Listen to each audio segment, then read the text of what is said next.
Gateway City Sports. Behold the King of Kings. We couldn't do diddly poo. I'm dropping the hammer. No, you're not. And that's the bottom line. Here, have a quarter, make a phone call. I have wrestled with an alligator. What? I done tussled with a whale. What? I done handcuffed lightning, throw thunder in jail. Funky butt loving. Did he say funky butt loving? There's no crying. There's no crying in baseball. Let the big dog eat. Woo! Woo! Woo! Woo! Woo!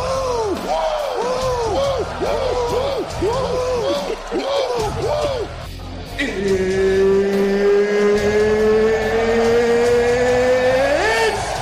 time! This is the Derek King Sports Show. And this is the Derek King Sports Show.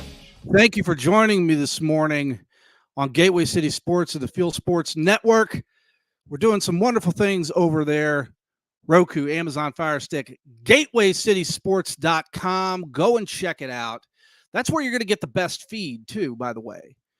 You know, yeah, you can get pretty good on Facebook and X and, you know, the other platforms, right? But they kind of choke you down a little bit. So if you want a good, clear image of the show today, you want to make sure that you go and check out Roku, Amazon Fire Stick, and www.gatewaycitysports.com.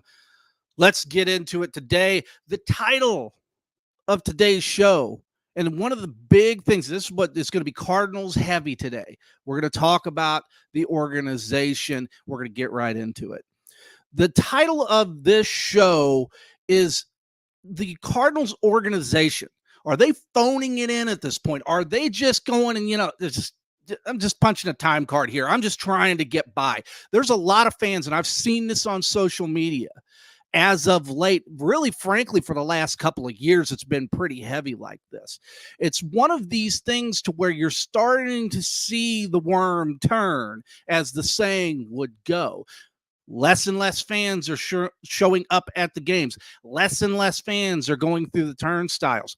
What I don't like, and I've seen this with other sports, I've seen it with other organizations, to where they manipulate the ticket sales numbers to make it look like more fans are going to the games than they actually are. There are times in life where you will buy season tickets. And let's say you buy an 82-game package for the Cardinals. You get a really great deal. You buy an 82-game package. Everything's great, right? You love going to the baseball games, but, you know, things come up. Do you actually want to go and watch a loser? It's kind of the same thing with the Rams the last few years they were here in St. Louis. I'm starting to see that with the Cardinals organization. And this is not, and I want to make this vehemently clear, I am in no way, shape, or form attacking the players or the coaching staff. They're doing what they're supposed to do. They've been put in that position for their particular reason. I will be calling out the manager. So I want to preface that. His job is between the players and the front office. And the front office puts him in place to manage this team. So he has a certain responsibility to answer for a lot of these questions that we're starting to have as fans. What I've realized is, you go back the last few years since Tony La Russa left at the end of 2011. You look at that. You go back before that, the Walt Jocketty years, and prior to him leaving and going to the Cincinnati Reds and actually helping turn that organization around and had some success in the later 2000s and early 2010s while he was there with the organization, the Cincinnati Reds being that particular instance. With the Cardinals organization and the changes that they have made, at that point, you have to remember, John Mozeliak had no power. He was not in any position of power.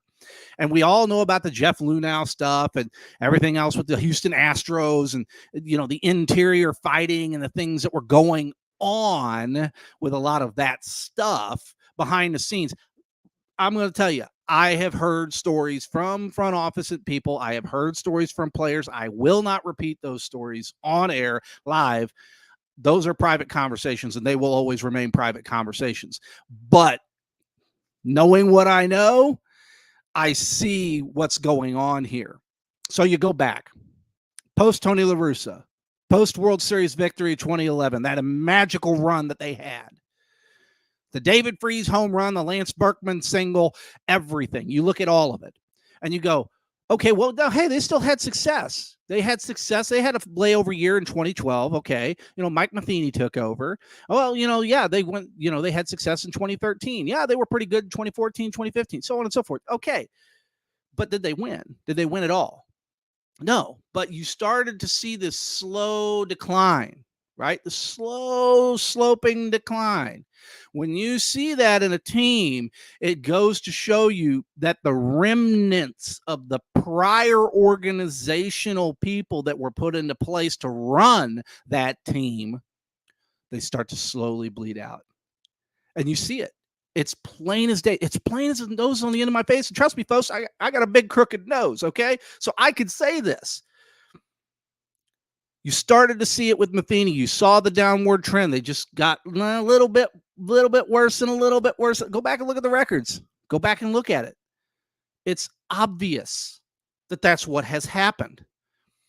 Enter Mike Schilt. He's an organizational guy. He's a George Kissel guy.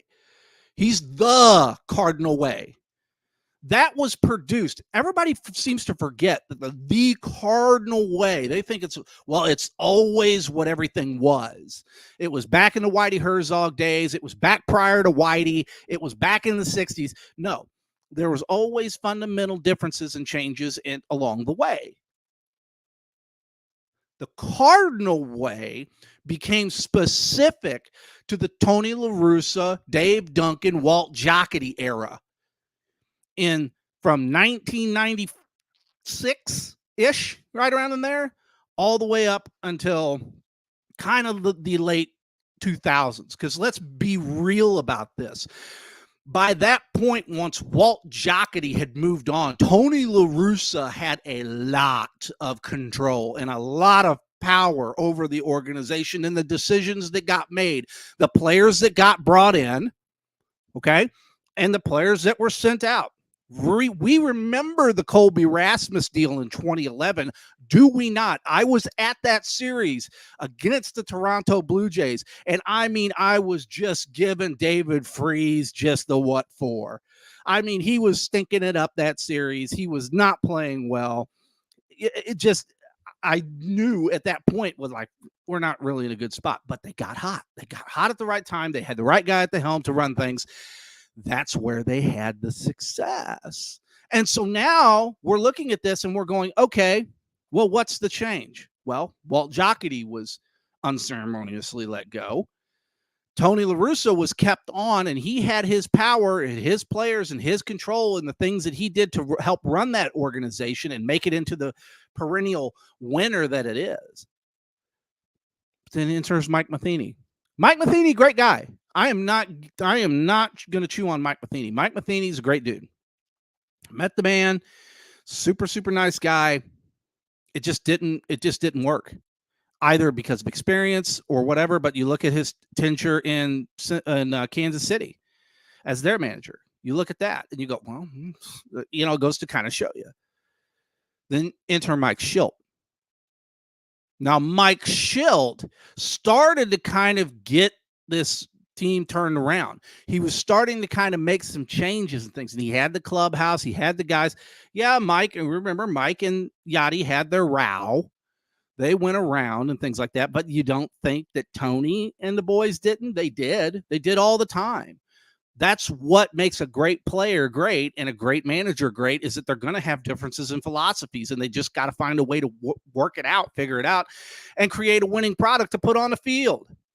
But then, all of a sudden, once Mike Schilt starts to question the way that the organization is being ran and the harebrained decisions of bringing in horribly bad contracts, I'm not even going to address them. I've talked about them before in the past. You know which ones I'm talking about. and to continuously bring in these players that have failed and failed and failed, and then you bring them in on a bargain bin, price. Oh, and you have success. They have like 1 year, they have a really great year. 2 years, they have a really great year. And then they fall off. That's not indicative of the player. I'm not going after the player and saying, well, it's a player's fault. We could talk about other players like Anthony Rendon at another time. Those on the inside on baseball know what I'm talking about. But these players have shown you over the career of what they're capable of. Yes, they could exceed those expectations. They can have a great year, but you start to see what the average is. That's why you take all of that data and you look at it and you go, okay, well, they're really here. They're not up here. They're not down here, but they're kind of in here. You need to pay them like that. Instead, you're dumping $64 million over 4 years in a player that is going to come out of the bullpen that has proven over their career that they're pulling like more than a 4 ERA. That, yeah, they pitch from the left side and they're a situational pitcher, all this other stuff. But again, I stress that John Mozeliak, Michael Gersh have taken this organization, the Cardinals organization, and they have slowly but surely head downhill with it. That's not a personal vendetta. That is a flat fact. Look at the data. It's a fact. Offense, down. Defense, you can have ups and downs, but it's not really that great. Pitching, horrid pitching. I mean, what have we seen this season so far? What did we see last year? Oh, no, we're comfortable with what we have. We're happy with what we have. Okay? You've got Lance Lynn. It's the back end of his career. You let him go in the prime of his career-ish to where you could have got 2 or 3 really good years out of him had you kept him, but you didn't. I understand you did I think they did the qualifying offer at him at the time.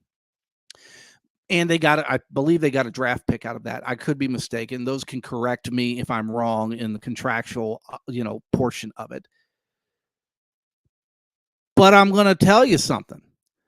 People are starting to see the writing on the wall. They understand fundamentally what is happening here.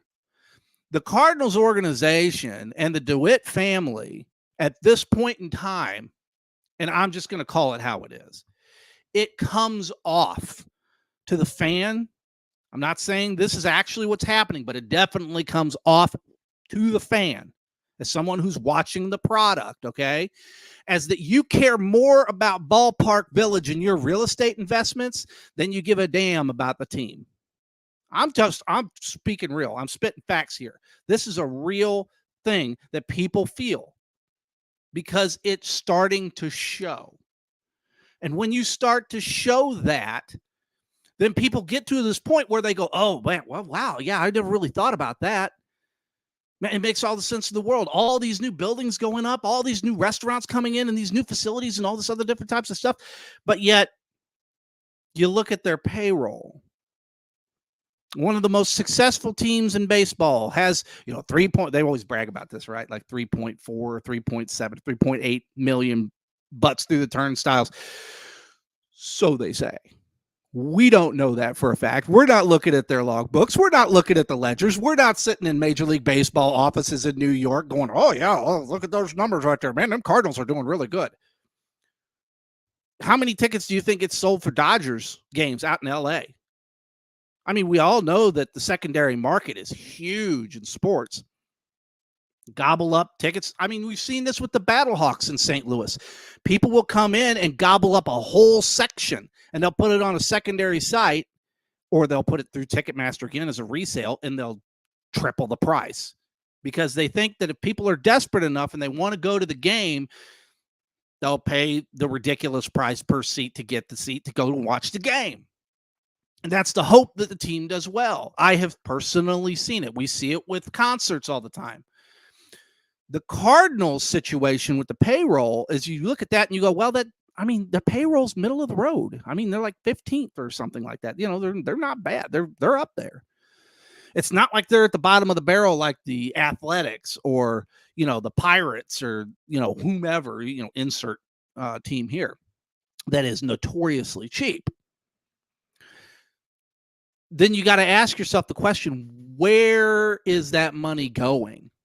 Where is it tied up? Have they signed Jordan Walker to a long-term contract?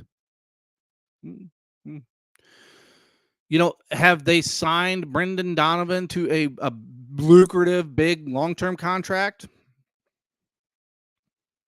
There's some other contracts. I believe Tommy Edmonds signed one. I can't remember. I'd have to go back and look. There's certain particular people they picked out. But I've also seen that they hang on to certain players far too long. Jack Flaherty, anybody who's watched me over the last several years that I've done Cardinals Talk on Baseball, you all know my take on Jack Flaherty. He didn't want to be here. He didn't like it here. He's a Southern California guy. He wanted to go play for the Angels or the Dodgers. He wanted big endorsements. He wanted the spotlight. He wanted the attention. You could tell it was just the vibe he put off. He just really didn't want to be here. And for a multitude of reasons, whether he wants to sit there and say it or not, trust me, I watched the guy. I watched lots and lots of his starts in St. Louis on the mound. He was part-timing it if he ever did part-time it. So from my perspective, again, watching since I can remember the mid-late 80s, being a kid growing up through the 80s and watching the team, for a fact, and watching Whitey Ball and growing up with that, and then transitioning to the couple of Torrey years that we had. And then I remember La Russa coming in. It was such a big deal because I watched La Russa with the Oakland Athletics whenever they had success in the late 80s and early 90s over in Oakland, when they had an owner that gave a damn about the fan base and they cared about putting a good product on the field, and they brought in good players and they signed some good players and they had good talent and scout evaluation. Well, why was that? Well, maybe it's because Dave Duncan and Tony La Russa were there. Don't you find that ironic? It's not just a coach and a general manager or a coach and a pitching coach or whatever. It has to be a combination of things. I implore you, go and Google who the general manager was in the late 80s and early 90s for the Oakland Athletics. Just go check it out. I won't say anything. Just go check it out, and then you could put it in the comments section. But you start to see a correlation and a connection with who's running what, how they're doing it. And then they sit there and go, oh, what's the success? I feel, personally speaking, that the Cardinals organization, specifically John Mozeliak himself, the president of baseball operations, has watched Moneyball too many times. That's just what it comes off to me as. And that you're looking at analytics and numbers as a dictation on how players are going to play. You got to watch them. You got to look at them. You got to see their behavioral traits. It's all psychology. It's psychological. Some players want to be here. Some players don't want to be here. You're going to see players have a lot of success in a certain particular market, in a certain particular area. Over my shoulder, you see the McGuire jersey. I'm a McGuire homer. Right here over my shoulder here, I should say, that red stripe bat, that's actually one of Big Mac's real BP bats from St. Louis with the Cardinals. It's a real BP bat from McGuire. And I can tell you, McGuire loved it in St. Louis. He loved playing for the Cardinals. He loved being in this organization. He loved the way it was run, and he loved the community. Because why? It's not like Southern California. And trust me, he grew up as a Southern California guy. He's still out there. His kids are out there and things of that nature. He's got other investments and things that are going on out there. But what would possess a guy like McGuire, who was one of the biggest stars in baseball in the late 90s? I mean, he was a huge star all through the 90s. But when he was traded here, back into 97. You got to sit there and think, what would possess him to want to come here? And plus, you get him in here, and then it's like, whoa, wow, now he actually wants to stay. Look at Jim Edmonds, was traded with Kent Bottenfield, and I believe Adam Kennedy was traded to at the time, the Anaheim Angels. And Jim Edmonds was brought in. Great move, brilliant move by Walt Jocketty and Tony La Russa and crew. Genius stroke. Why don't we see that today? Is it because the other organizations have figured the Cardinals out? Or is it more because that they don't want to take risks and they would much rather go with the guarantee or the low risk, or as my wonderful fans out there would say, the low-hanging fruit? This is something that we're going to see. You're seeing it with Marmol right now. And the way that he's handling this team, I personally like Ollie. I think he's a great guy, but I just think he's taking his marching orders. You let a guy like Skip Schumacher walk, okay? Let's go back to the beginning of last season, and Matt Holliday was supposed to be on the team as a coach. And then all of a sudden, oh, shocker, out of nowhere, he's not. Why is that? A lot of people will say, well, his son's with the Orioles and his other, ventures and things he's got going on with Oklahoma and all this other stuff. Are we really sure about that? You really think that might be the case? I'm of the opinion that it's a lot deeper than that, and that he's seen something once he came in and went, this is going to be bad for me. Why have they brought Yadier Molina on as a consultor? I mean, what is his real position anyways? What is it that he actually do? I haven't seen it. I haven't seen the involvement. I haven't seen him do pressers. I haven't seen him in the dugout. So what is it that he's actually doing? Well, is it just because he's waiting in the wings? Well, why would they extend Marmol? Why would they do any of this stuff? I mean, we're starting to see it. I want to go over to the comment section real quick. I want to talk about some of these comments that are coming in because there's a few of them rolling in. And Mr. Scott, he says the payroll would be okay if they could evaluate young talent and use them properly. Do we need to talk about Randy Rosarena? Yeah. Do we need to talk about some of the other players that they've allowed to leave, walk, go their own way? That's a good point, Scott. You're on something there. Mr. Gene, worry if we see Tim McKernan out in Cali checking out land DeWitt may purchase.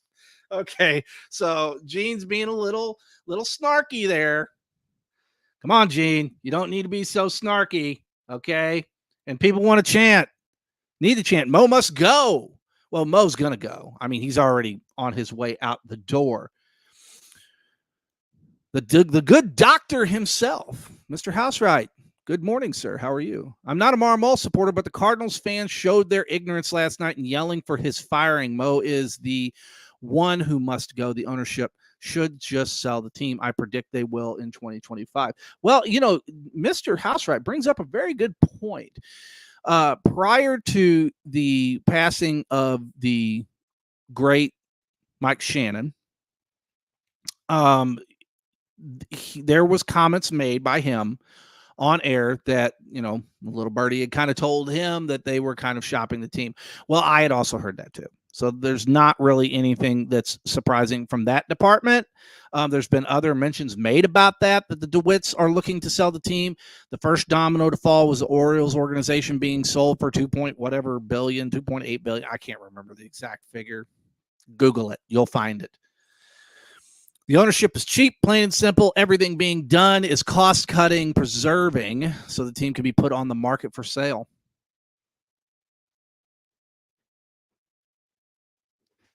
That comment right there.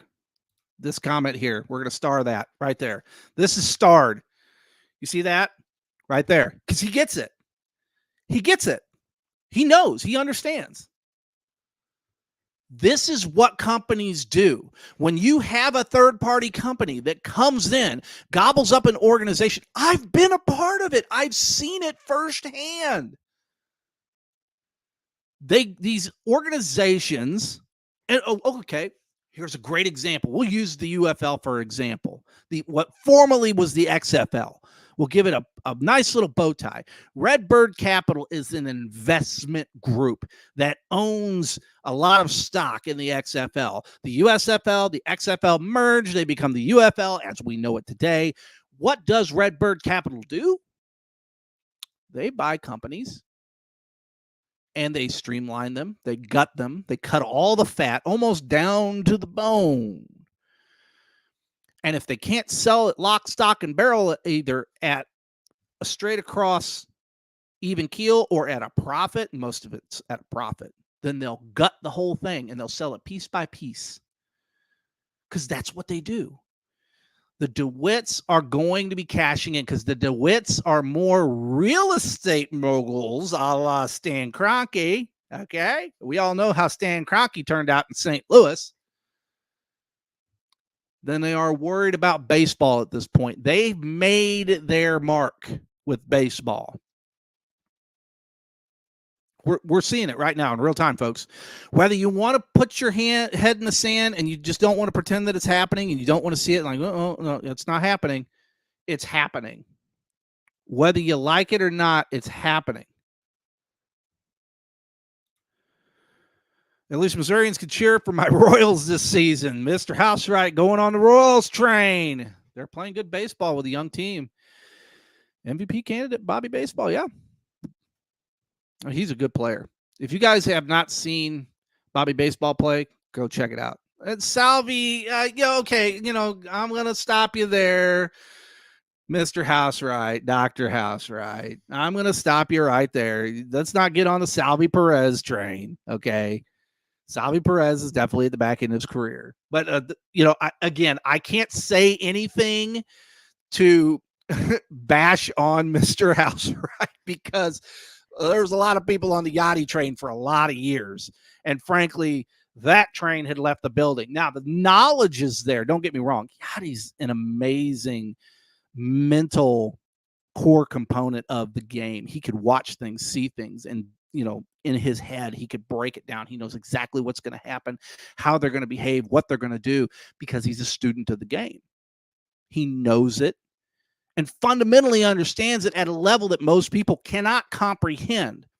Even at their best moment in time, they cannot comprehend what it is that they're doing. So in closing, I will say, you're starting to see it. You saw it the other day with the low attendance numbers. It doesn't matter if they start winning because there will be eventually a losing streak that comes along. They can't maintain the pace. Now, I would love to see them do that. I would be thrilled for that. I'm not in any way, shape, or form asking in any scenario where they would potentially just lose or whatever the case. I want them to win.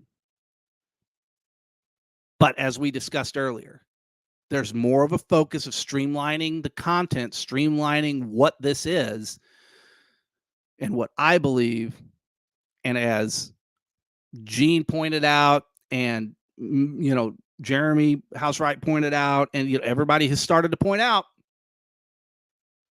it's looking more and more like the Cardinals are going to end up selling. And that's the way I see it. Guys, thank you for joining me again on this wonderful Wednesday at 9 a.m. Central Time. It's the Derek King Sports Show, Gateway City Sports, Fuel Sports Network. Make sure you tune in to all the great shows that are on the network because there's a million of them. Guys, we got some great stuff coming, some great interviews. We got some great shows. We got some awesome stuff that's coming down the line. So make sure you stay tuned because that's what we do. All right. Thank you, everybody. Appreciate it. I'll see you on down the road next week.